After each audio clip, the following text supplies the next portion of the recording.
Bem-vindas ao novo episódio do Na Voz das Menogatas. E hoje nós estamos com uma dinâmica muito diferente. Eu estou me sentindo assim com alto grau de responsabilidade de entrevistar duas médicas feras na sua área.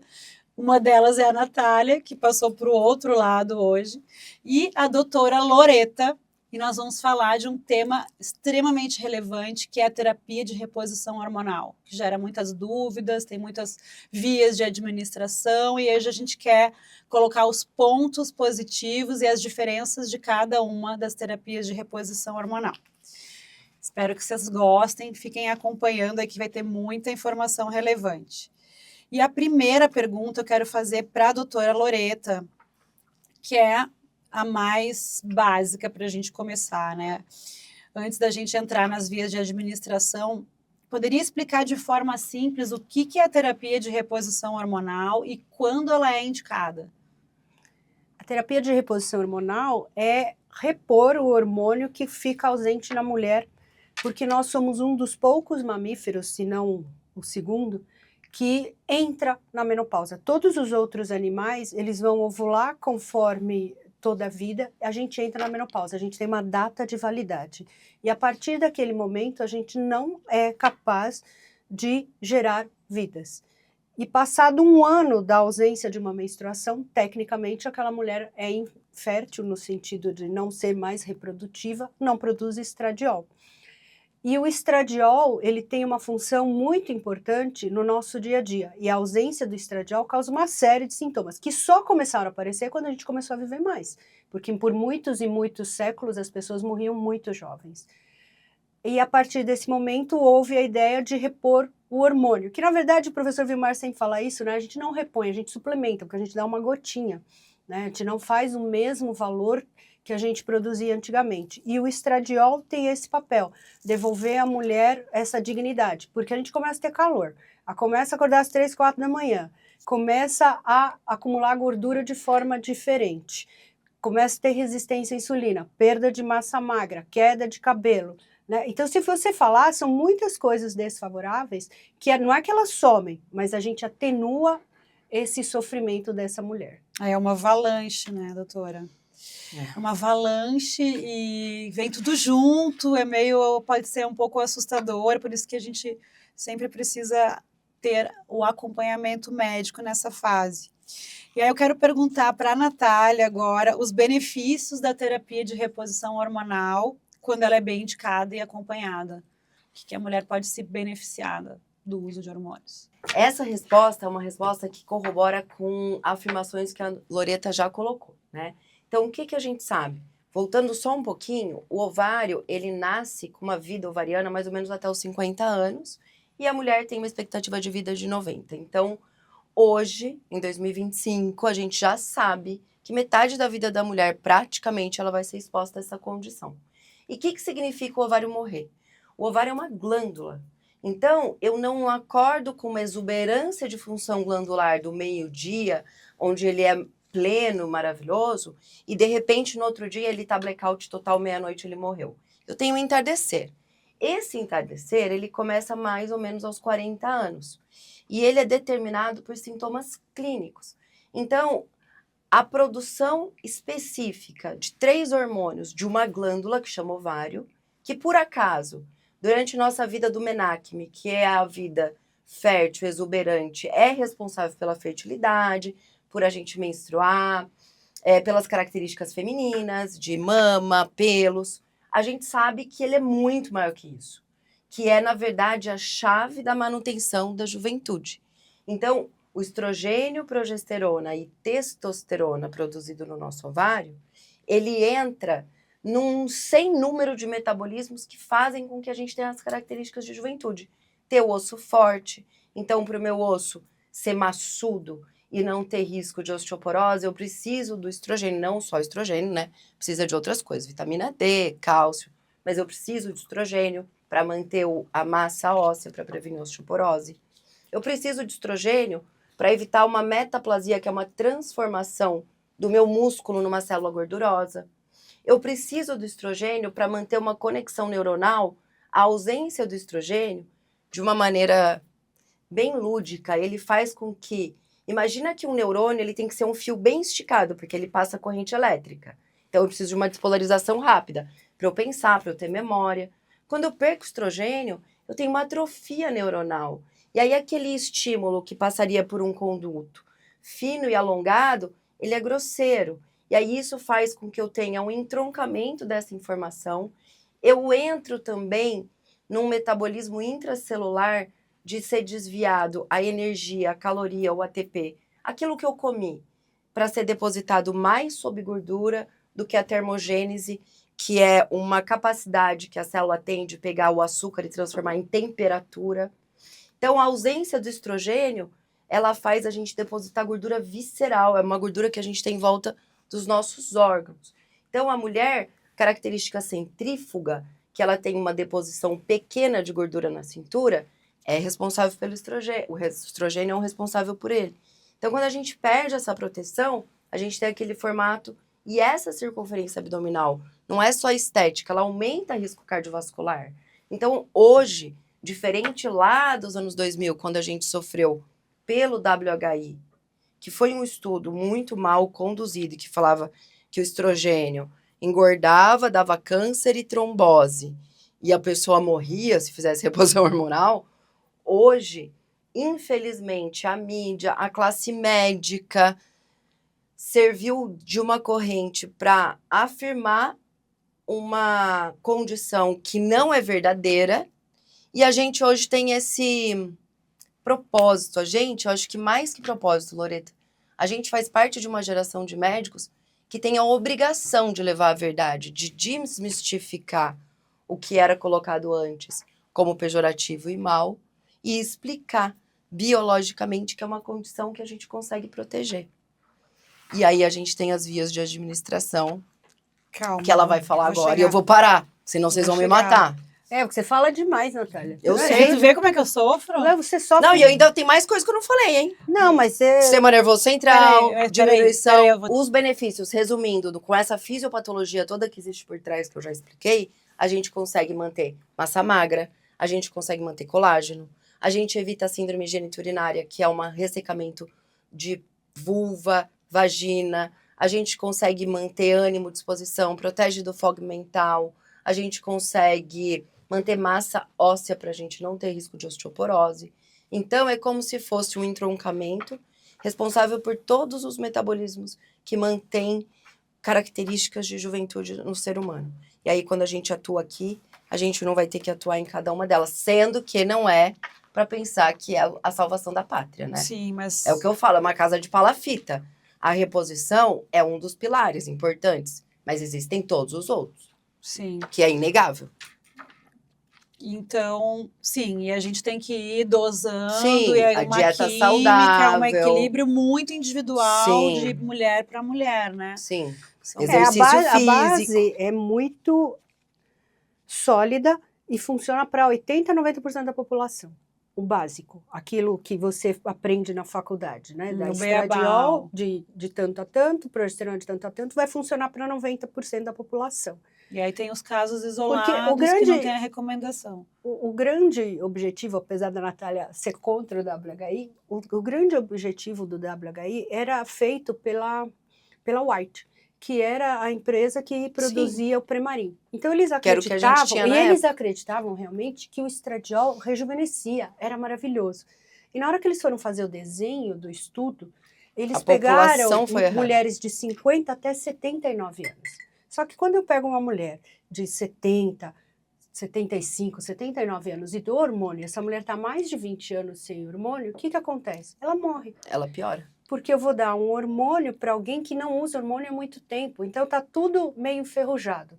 Aí eu vou lá, passo o óleo, que é o estradiol. Eu tiro aquela ferrugem e aquilo virava AVC, infarto. E dali vieram essas informações. Sim. E o Então, hormônio... o que a gente sabe hoje é que a gente tem essa janela de oportunidade. A gente tem que começar antes de formar a placa de aterosclerose, né? É que supôs-se, então, o que que eles fizeram? Eles viram que morria gente. Parou o estudo e continuaram acompanhando as pacientes.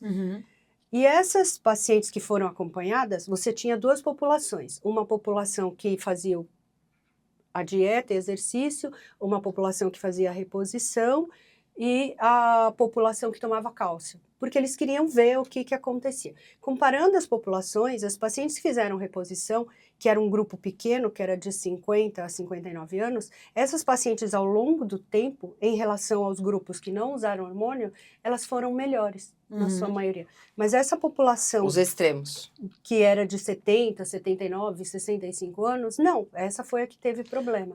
E aí veio o fator, janela de oportunidade. Eu não posso estar tão velha que ao repor o hormônio, eu tiro aquela ferrugem e acabo atrapalhando o paciente, né? Então, Não perfeito. pode deixar envelhecer. Tem que ser Então- antes do processo acontecer. Não, a gente vai envelhecer, Nath. Não, sem a proteção Sim, então hormonal. é recomendado começar ali pela perimenopausa, menopausa, quando primeiros sintomas, né? Sintoma, tem que ter sintoma. Não precisa de exame, né? Eu acho que isso é uma Perfeito, é característica importante. também que ninguém sabe direito. Você precisa estar na menopausa, ou seja, meu ovário morreu para eu começar a fazer? Não. Quando a Tem que gente ter começa? Sim, tanto Baseado que a gente, no sintoma. A gente né? ouve muito relato justamente disso, que a mulher vai no consultório e fala, meus exames estão normais, Sim. mas eu tenho sintoma, Então você já tem que então já tratar. tem indicação, Sim. né? Bom, e agora entrando nas vias de administração, que existem diferentes vias de administração para a gente fazer essa reposição. Vou perguntar primeiro para a doutora Loreta, quais são as vias que você mais usa no seu consultório, quais as que você mais gosta de indicar?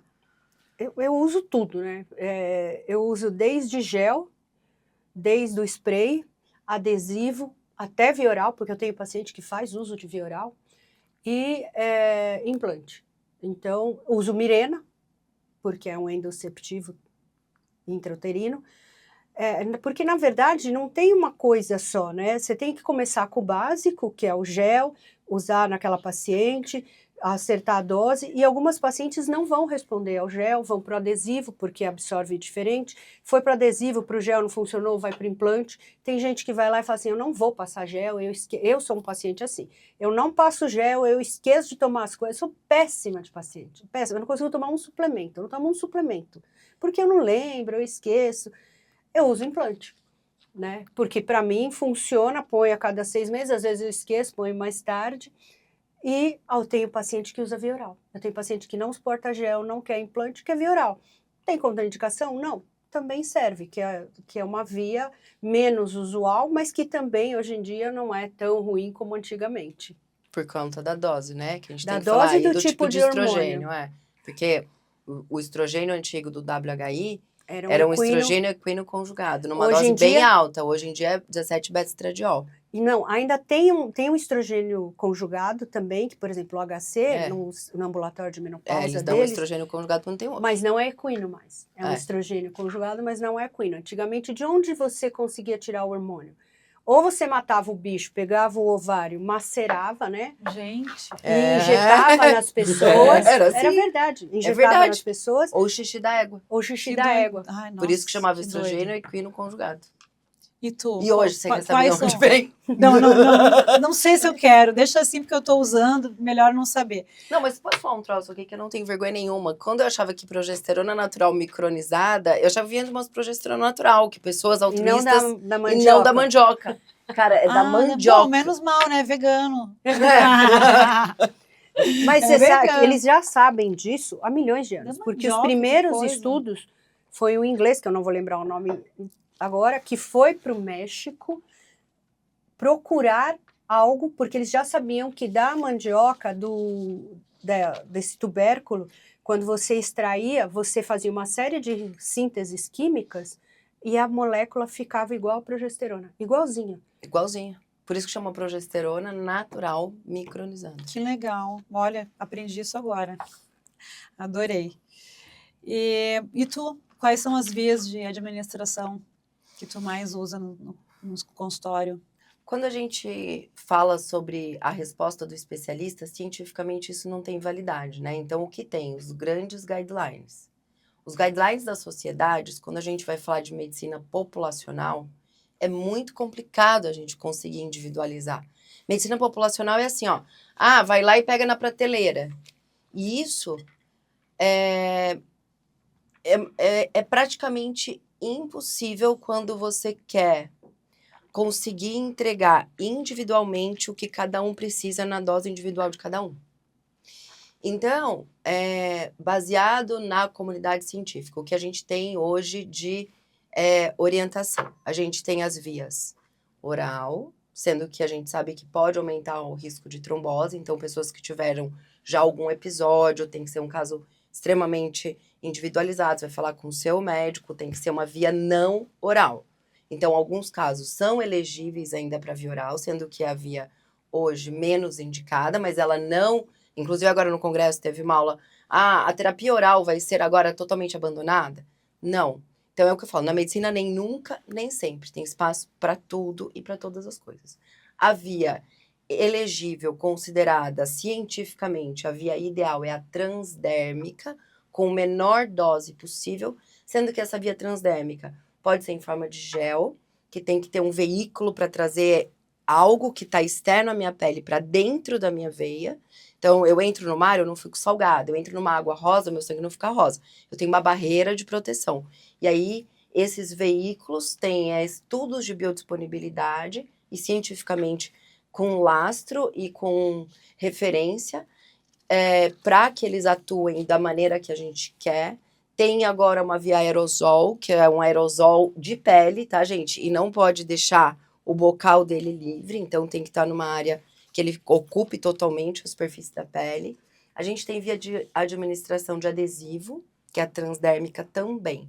A gente tem a via de administração intraútero para progesterona, sendo que a progesterona eu posso usar via oral, porque daí eu tenho o benefício dela induzir a um sono mais de qualidade. Ele tem uma indústria... Claro que ele não vai resolver uma insônia, porque a gente tem vários outros fatores que interferem. Mas a via oral para progesterona é uma via que é muito bem indicada, porque eu tenho os dois benefícios, eu tenho que proteger o útero da proliferação endometrial causada pelo estrogênio que eu estou usando. E a reposição de testosterona, ela é extremamente controversa. A gente não tem ainda um guideline oficial das sociedades, FIGO, ACOG, FEBRASGO, a europeia, mas a gente tem um statement, a gente tem um posicionamento que a sociedade científica reconhece os benefícios da testosterona, porque testosterona é tesão pela vida, é ânimo, é disposição, é manter a massa forte, é você poder fazer N coisas durante o seu dia, chegar à noite, dar atenção para o seu filho. A gente sabe hoje que a maternidade foi postergada, então eu vivi um puerpério climatério, cara. Você pira se você não tiver uma reposição, entendeu? Porque você tem uma astenia com a queda da testosterona. A astenia é o nome científico de uma exaustão, de um cansaço totalmente desproporcional a tudo que você fez. Você fala, cara, quero ser aquela mulher que eu era. Mas quando não eu dava vai ser. trabalho pra Loreta. Não, mas você não vai ser, porque você envelhece. Que acordava às 6, que fazia as coisas. Não, você então, envelhece. você tem que ter um pilar que ainda consiga te dar uma qualidade de vida melhor do que você não se você não tivesse ela, usando, entendeu? sim. Então, esse statement foi reconhecido e a via é a transdérmica. E Londres foi a Inglaterra foi o terceiro país do mundo a reconhecer uma venda comercial, né? Lembrando que no Brasil, pomada, né, de testosterona transdérmica, que chama Androfen, que é um androgênio feminino, né? Aqui no Brasil a gente não é patrocinado por ninguém, a gente pode falar que é o androgel, mas a concentração é muito alta e ela é para reposição masculina, tá? Então a gente não tem no Brasil regulamentado e a gente fica tendo que fazer uso de manipulação e que daí a gente cai no viés do local, da qualidade, da biodisponibilidade. Tá. E sobre a intradérmica, tá? No caso do implante intradérmico, Loreta, o que leva as pacientes a buscarem essa abordagem? Sabe que eu vou entrar numa seara um pouco... conflituosa. Porque tem um negócio, né, que a gente fala. Muita gente vê no implante uma forma de ganhar dinheiro. É uma forma de ganhar dinheiro porque ele tem um custo de aplicação. E aí, esse caminho leva muitos médicos a falarem que o implante é melhor, que o implante é a via mais moderna, que o implante traz esse benefício e, ao mesmo tempo, levam esses médicos, além de colocar o hormônio, porque você coloca um hormônio no subcutâneo porque ele é lipofílico, ele precisa estar na gordura. Se você pega esse hormônio e joga no sangue direto, sem um carreador, ele não funciona direito. Associar a esses hormônios que são absorvidos no subcutâneo, né? Então, o pellet é a medicação pura, comprimida, concentrada, colocada embaixo da pele. Isso é estudado desde 1940. Era lá que macerava o sangue, fazia aquilo cristalizar e colocava embaixo da pele ou fazia injeção. E nesse momento, esse pellet... O Implanon é assim, né? Que é comercializado, mas como um anticoncepcional. É que o Implanon, ele tá envolto Com um plástico. Num polietileno, né?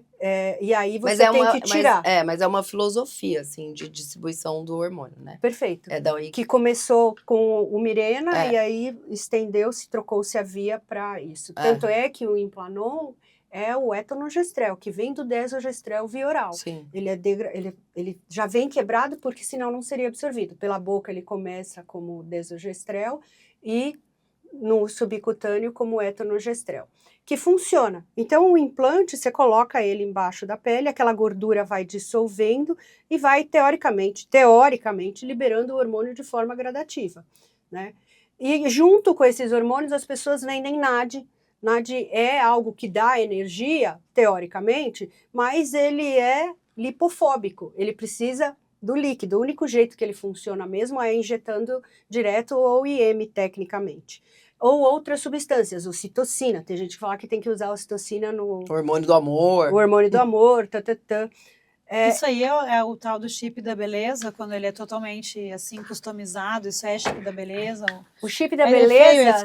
tanto vulgarizou esse nome já, né? Isso foi por culpa da Hebe Camargo. A Hebe Camargo não sei se está no céu ou no meio do caminho. Porque depois dessa frase, para ela foi muito importante o implante que o professor Elcimar colocou. E ela falou que ela rejuvenesceu porque foi o chip da beleza. E, na verdade, os implantes têm esse apelo. Quando você está na menopausa, naquele sofrimento absurdo, e você coloca um implante, o primeiro pico, né? O professor Vilmar sempre fala assim, o primeiro pico ninguém esquece. A hora que o estrógeno começa a subir, a testo começa a subir, aquilo te revive, e você fala assim, putz, agora eu rejuvenesci. E ao longo do tempo ele vai caindo até que ele está acabando e você vai colocar outro. Só que os picos seguintes não serão tão mais importantes porque você não está mais morta. Né? Uma coisa é já você ocupou o receptor, né? ressuscitada e outra coisa é você subir um pouco do platô. Sim. Então o implante tem esse apelo desfavorável, porque assim, é uma coisa que eu luto há muitos anos, e quando começou a história da chip da beleza na internet, eu fui uma das primeiras pessoas a falar assim, não é chip da beleza, não existe. O único chip da beleza é o cartão de crédito, que paga o personal, a sua plástica, o seu cabeleireiro, sua maquiagem, porque não tem mulher feia, tem mulher pobre, né? Já dizia alguém que eu não sei de quem é essa frase. Então, assim, eu uso implante, mas ele não é uma via superior. Ele é só uma oportunidade de introdução da reposição. Perfeito. Mas eu não entendi uma coisa. Daí você não associa o NAD, então? Não, quando você vai pôr um implante, tem que ser coisas que sejam dissolvidas em gordura. Eu sei. O NAD, não é.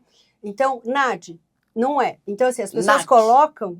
Não é. Não é. Então, o pior é que eu tenho amigas que falam Sim, assim, o meu implante tem NAD. Tem, e aí elas se sentem melhor pelo efeito placebo. Sim, porque você acha que tá maravilhoso, né?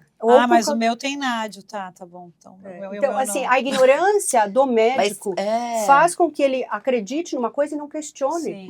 E a gente tem que tomar cuidado, porque tem muito médico que é impermeável ao conhecimento, ou imune à inteligência. Por quê? Porque ele... vai num curso, alguém fala, olha, isso funciona. Aí a pessoa nem estuda, não sabe nem o mecanismo, começa a replicar, entendeu? E aí a pessoa é incapaz de te escutar. Questionar. Eu não gosto de gente que não tem dúvidas. Então, quando você dá uma aula, você tem que dar uma aula e as pessoas têm que ter dúvidas. Sim. Porque quando você entrega tudo, a pessoa sai impermeável ao conhecimento. Sim, e outra coisa, é surreal, porque parece uma seita, uma religião, assim. A pessoa nem aceita que você fale, entendeu? Porque ela nem sabe, né? Sim. E a questão da segurança... E fala assim, não, pera, eu preciso falar. E paciente que fala assim, ó, Ah, não, mas eu acabei de pôr com o meu chip, com o meu nutrólogo, tem NAD, NAC. O que você fica? Eu fico com uma cara de paisagem, tipo assim, cara, aqui é uma oportunidade de replicar conhecimento ou não ressoa, entendeu? Vai ser impermeável. Não, eu não me omito do meu conceito. Eu tenho quase 55 anos para poder falar tudo o que eu penso. E sempre que eu vejo que um colega extrapola a indicação... Você liga para ele? Não tem que Fala pro ligar para ele. Eu paciente. falo para o paciente abertamente. Mas o paciente não tá pronto para escutar, né? Isso é um problema de maturidade do paciente, mas o meu papel eu faço. E eu dou aulas extensas, eu atraso, porque assim, a pessoa, ela pode não entender, mas eu expliquei. E às vezes, de tanto explicar, as minhas pacientes entendem quase tudo. Não, eu explico demais, eu amo ensinar e foi por isso que a gente criou esse espaço, assim, porque existe tanta falta de entendimento simples dessa fisiologia e tanta vergonha que eu falei, Thelma, eu não quero fazer no pequenininho só, eu queria que a gente conseguisse chegar em mais pessoas lá no consultório. Só que existe uma seita de seguidores, assim, que por mais que você mostre, desenha, fala da exuberância do meio-dia e do blackout, tudo o que existe em volta, é meio impressionante, assim, essa... Mas você não deixa de fazer a sua parte, você fala. Eu falo. E aí o paciente fala assim, mas você não faz porque você não sabe, né, doutora? Mas você não precisa saber muito para fazer um implante. Eu lógico que não. Você não pode Você ser só precisa muito saber onde atirado. compra. Não pode ser muito atirado. Então eu... Aí a questão da segurança, entrando um pouco na questão da segurança, tá?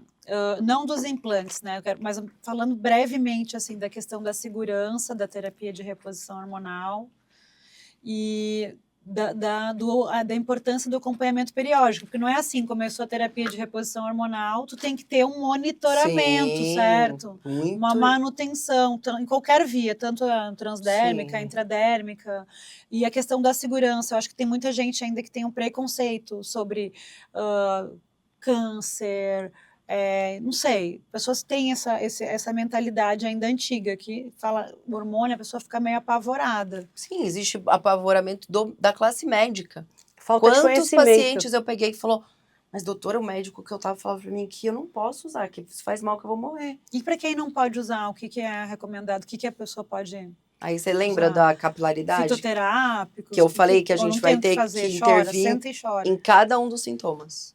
Você, para paciente que não pode usar, e o caso mais clássico, e eu acho que o mais específico, são os pacientes que tiveram câncer de mama, estrogênio dependente, tá? Então, não são os triplo negativos, não são os HERs, são os que são estrogênio e progestágeno dependente. Essa paciente, ela tem que ficar 5 anos, isso não tem discussão, com estradiol muito baixo. Porque se tiver uma célula remanescente e ela produzir o hormônio, o que acontece com ela?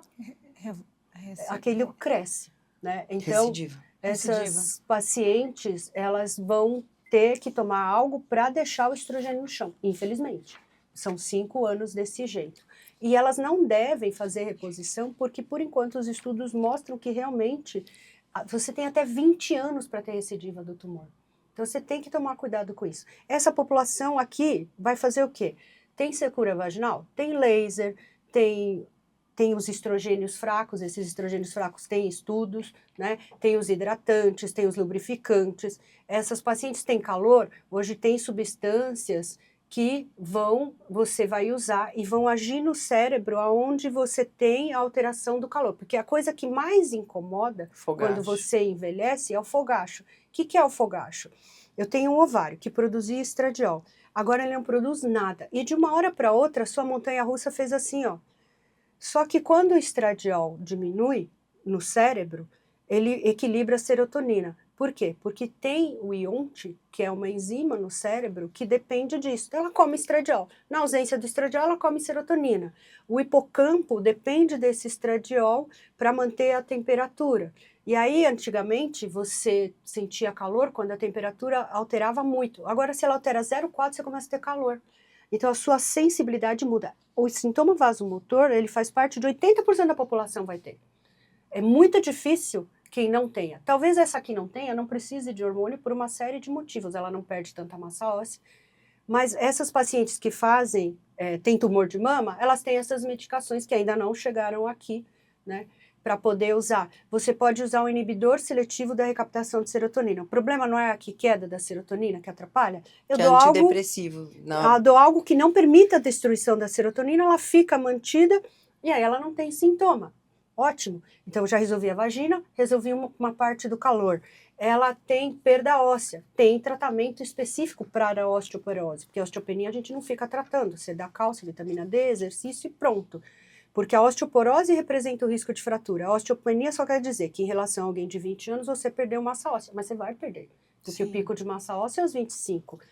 Se eu chego aos 40 sem osteopenia, sorte a minha, vim com muita massa óssea. Começo a perder o estrogênio, aqui ele é muito importante, né? Porque a queda do estrogênio, principalmente na coluna, é que vai dar essa osteoporose. Aí eu vou ter que fazer um tratamento para o osso.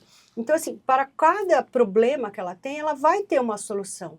Talvez essa solução seja um pouco mais sofrida, mas ainda é uma mais solução. demorada, mas tem. E a coisa mais importante que eu acho que a gente tem também que usar esse espaço para desmistificar isso. Se eu não tenho sintoma, não preciso fazer a reposição. Não está associado à presença de sintoma. Mas hoje é uma proteção primária. Sim, né? a tal da menopausa silenciosa, né? Que a pessoa acha que tá tudo que, bem, que tá tudo porque bem, não preciso... tem sintoma. Não, tem que investigar. Aí eu vou discordar de você.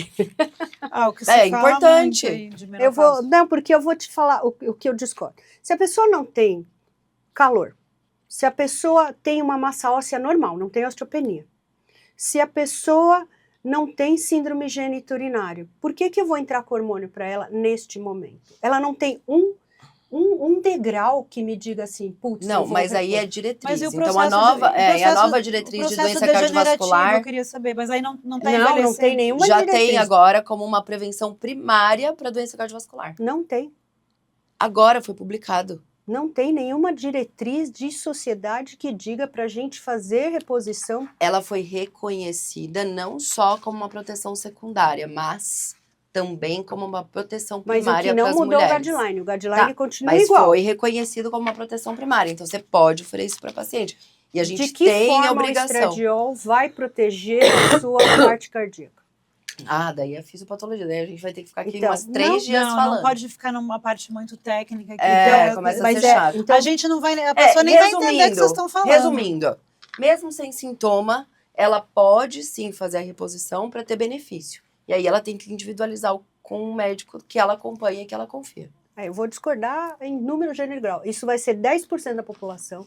E eu tenho várias pacientes que nunca fizeram a reposição, não tem perda de massa óssea, não tem síndrome geniturinário, e não tem placa em carótida. Porque, tecnicamente, o que acontece? O estradiol protegeria a parte cardíaca, por quê? Porque à medida que eu envelheço, a sensibilidade do fígado de transformar o colesterol, aumentar o HDL, diminuir o LDL, diminui. Então, o LDL começa a subir. No que o LDL, que é o colesterol ruim, começa a sobrar, ele deposita no vaso sanguíneo. Todos nós vamos ter placas. O que faz diferença é que usar o estradiol fez com que a placa crescesse mais lentamente. Isso é uma verdade absoluta. Mas isso não quer dizer que você morre menos. Mas só que isso eu pensei mais que é controverso. Eu acho que vão ter vários casos que são excepcionais. Mas quando não, a gente por fala isso que de mas populacional... 90% da população vai ter sintoma. Quem não isso tem é uma perda exceção óssea? da exceção da exceção. É que eu sou leiga aqui, mas eu tinha pensado mais nesse caso, tipo, como tu tentar barrar o processo degenerativo, entendeu? Não barra. É isso que as pessoas têm que entender. Tentar segurar o processo degenerativo. Eu achei que era isso. Quando você faz reposição, você não deixa de envelhecer, porque a célula, a apoptose, ela continua. Né? E a capacidade de destruir o que é diferente... A sua qualidade de vida é melhor. Só a qualidade Você vai de vida. ter menos risco de ser dependente do outro, você vai ter mais chances de ser autônoma. E é isso que a gente quer. Perfeito. Não adianta viver sem... Olha, agora a gente concordou, Natália. Muito bem. Amém, Senhor. Não, mas é Mas porque... agora eu já tô assim, já passou um momento de tensão e a gente vai pro quadro Mitos e Verdades. Tá bom. Combinado. Eu achei que você ia falar que o pellet não era seguro, eu já estava aqui. Vou fazer assim, para não dar briga entre as coleguinhas, eu vou fazer 6. Eu vou fazer 6 para cada uma. E vou começar com a Loreta, que é convidada, né? Com licença, sou mais velha. Natália. Tá bom. Sou uma A Loreta senhora. é convidada, você tá aí. Você usa mas reposição? Há muito tempo, eu entrei na menopausa aos 46. Ai, gente, reposição é vida, graças a Deus. Eu nunca vou contar nada sobre o meu FSH. Bom, vamos lá. Toda mulher na menopausa precisa fazer terapia de reposição hormonal. É Mito isso. ou verdade? Isso, assim, vou fazer assim, bem academicamente, é um mito. Porque tem gente que não quer fazer, não tem sintoma, e você sempre tem uma vozinha de 90 anos que vive bem. Vai ser a exceção da exceção? Vai, mas isso não torna uma regra. Ah, né? cara, eu falo da minha toda vez, eu tenho que falar, amiga. A minha tem 98, não usa óculos, não usa aparelho pra nada, nem remédio pra nada. Linda, autônoma, mora lá na É É uma fazenda. benção, É uma uma benção. exceção total. É lindona. Vou Ela estudar é. ela. Ela é. Terapia de reposição hormonal causa câncer de mama. Terapia de reposição não causa câncer de mama. Mito. O câncer de mama é um problema individual e 90% é aleatório. Ele pode alimentar o câncer de mama, mas ele não é o fator causal diretamente. Terapia de reposição hormonal ajuda ossos e previne osteoporose. Isso é Fato. indubitável, né? É fato. Verdade. Mulheres com histórico de câncer nunca podem usar terapia de reposição hormonal. Só câncer de mama. Você pode ter câncer hematológico, endométrio. câncer de intestino, câncer... Ovário. De tireoide também. Se não for de estrogênio tireoide. dependente. Você pode... Não, 90%. Só câncer de mama é uma É. restrição absurda. Olha, você não sabia também. Terapia de reposição hormonal engorda. Não, a boca que engorda, né? Como, assim, o hormônio nem emagrece e o hormônio também não engorda. Quando você toma estrogênio, porque a gente tem estrogênio, o estrogênio, ele inibe o depósito aqui, deixa o depósito da gordura aqui. A hora que ele cai, o depósito vem para o lugar onde é de origem mesmo, que é a barriga do homem e a barriga da velhinha. E você perde aqui. Você engorda porque você envelhece, você tem um metabolismo menor na ausência do estrogênio, você faz menos exercício, você se dá o direito de comer mais, e eu sempre digo, feliz era minha avó, que aos 50 anos podia ser gordinha, comer tudo, andar desleixada, que ninguém enchia o saco dela. Sim, a minha. Então, o que engorda é boquinha nervosa, você já sabe. Terapia de reposição hormonal melhora a memória, foco e cognição. Os estudos mostram que tem uma leve melhora. Não é uma melhora absurda, né? É assim, que dê para quantificar de forma grande. Mas, ao longo do tempo, o Alzheimer se desenvolve menos em quem fez reposição. Porque inflama Perfeito. menos. Né? Não Deve ser. adianta. Bom, agora vamos para as perguntas da Se Natália. eu não concordar, posso falar? Então, Tô Pode. brincando. Ai, terapia de reposição hormonal pode aumentar o risco cardiovascular em algumas pessoas. sim, é verdade. Dependendo se a pessoa começou depois, esperou ter placa de aterosclerose, não usou a janela Então, de oportunidade. verdade. Verdade. Terapia de reposição hormonal só serve para fogachos e calorões. Mentira, né? Acabamos de falar aqui. Mito. Manter massa magra, osso. A via de administração deve ser escolhida caso a caso. Verdade. Terapia de reposição hormonal ajuda a pele, cabelo, libido? É mito Meio. verdade. Porque são muitas variáveis confundidoras. Mas a gente tem um efeito placebo, a gente sabe que a mulher que faz a reposição, ela já vai ter um autocuidado maior. Perfeito. A mulher que faz reposição, ela vai mais ao ginecologista Perfeito. do que a que não faz. Minha avó, ela nunca mais foi no ginecologista. A minha mãe, mesmo contra tudo, lá em 2000, que todo mundo tirava tudo, porque depois não prestava mais pra nada, foi o auge da HI, eu falei, não, mas você nunca vai parar. Faz 25 anos que ela usa hormônio. E ela faz tudo certinho. Terapia de reposição hormonal sempre precisa de exames periódicos. Meio mito, meio verdade, porque a gente já sabe que a gente não precisa dosar estrogênio, progesterona, testosterona, FSH, LH, mas a gente precisa uma vigilância ativa no endométrio dessa mulher que está sob exposição hormonal. A gente precisa de uma vigilância ativa na mama. Então, meio mito, meio verdade. Não, a mama tem que ser examinada o resto da vida, porque o teu risco de câncer de mama ao envelhecer só aumenta. Só aumenta. Então, você tem que ter um mínimo Não porque de você usa reposição. consciência, que você vai aumentar o risco de câncer de mama. O câncer de mama preocupante, na verdade, é aquele que acontece naquela paciente muito jovem, que é a paciente que vem com Dos nódulo... 40 a 50 anos. Mas qual que é a idade mais crítica que é o maior índice assim, de câncer de mama na mulher? Aqui no Brasil, de 50 a 55 anos. Quanto mais... Na Europa, desculpa, falei errado. Aqui no Não. Brasil, antes dos 50 e na Europa, depois dos 50. Antes dos 50? O ano passado, mais da metade dos novos casos de câncer de mama foram em mulheres entre 40 e 50, e aí eles queriam tirar a mamografia dos 40 anos. Porque nós somos um país de terceiro mundo. Vai O tomar banho, câncer né? de mama começa antes. Lá na Europa funciona há 50 anos, porque eles não têm mando de paciente jovem com câncer de mama. E a paciente jovem, ela tem sempre um tumor muito mais agressivo. Muito agressivo. Mas qual é a relação do terceiro mundo com o primeiro mundo? Não entendi. Poluição, ultraprocessados, Alimentação, obesidade, entendi. tudo. Porque o europeu come melhor, anda muito a pé. Ah, né? é verdade. Então eles têm, mesmo bebendo vinho todo dia, né? Sim. Bom, e a última, existe idade limite para iniciar a terapia de reposição hormonal? Verdade absoluta.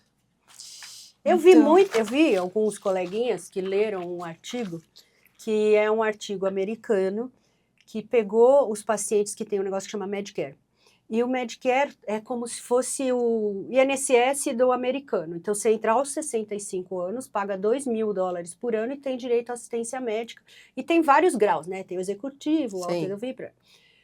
E esses caras pegaram essas pacientes e começaram a ver quem tinha reposição hormonal. E os coleguinhas entenderam que as pacientes estavam começando a reposição hormonal naquele momento. E começam a passar por aí que pode fazer qualquer idade. Começar a reposição. Só que sabe uma coisa muito interessante, porque aqui é um espaço que a gente pode falar pro leigo? Também aquela ideia mágica de que tem que ser no máximo aos 60 é mentira, porque hoje a gente vê mulher que entrou com 58, com 59. Sim. Então são 10 anos de quando foi a sua menopausa. Então se você entrou a 58, você pode fazer aos 68. Agora, se a sua menopausa foi aos 48, aí, gata, 68 você já perdeu. Então, esse número mágico de 60 que também... 10 anos de menopausa, você ainda não formou uma placa de aterosclerose suficiente para inflamar. Durante a reposição. Ela não está... inflamada. Ela não vai descolar. Porque o que acontece? Quando você dá estrogênio, o estrogênio faz angiogênese. Então, você tem o vaso e tem a placa. O estradiol vai criar novos vasos. Você tem uma placa grande aqui. Tá? O que acontece? Criei novos vasos, aumenta a contratilidade do vaso, sai. E a hora que ela sai, ela entope. Quando ela entope, você tem AVC ou É por isso que são esses 10 anos. Que aquele naquele estudo, as pacientes mais velhas. Já aprendeu, já pode dar aula. Uma aula aqui hoje. Gente, realmente uma aula. Espero que vocês tenham gostado desse episódio. Thelma tava com medo. Foi muito solicitado. E foi muito solicitado esse tema nas nossas redes sociais, no Instagram das Menogatas. Por sinal, continuem acompanhando o nosso Instagram, todo dia com conteúdo relevante sobre maturidade, @navozasmenogatas. Continuem, se inscrevam no nosso canal, continuem acompanhando o canal @menogatas, @Thelma Torrano, doutora Natália, @doutora Natália e doutora Loreta. Doutora Loreta, bem facinho. Thelma Torrano, doutora Natália, doutora Loreta. Só tem você de Natália? Só. Nossa, que Gente, sorte. Obrigada pela presença e até o próximo episódio.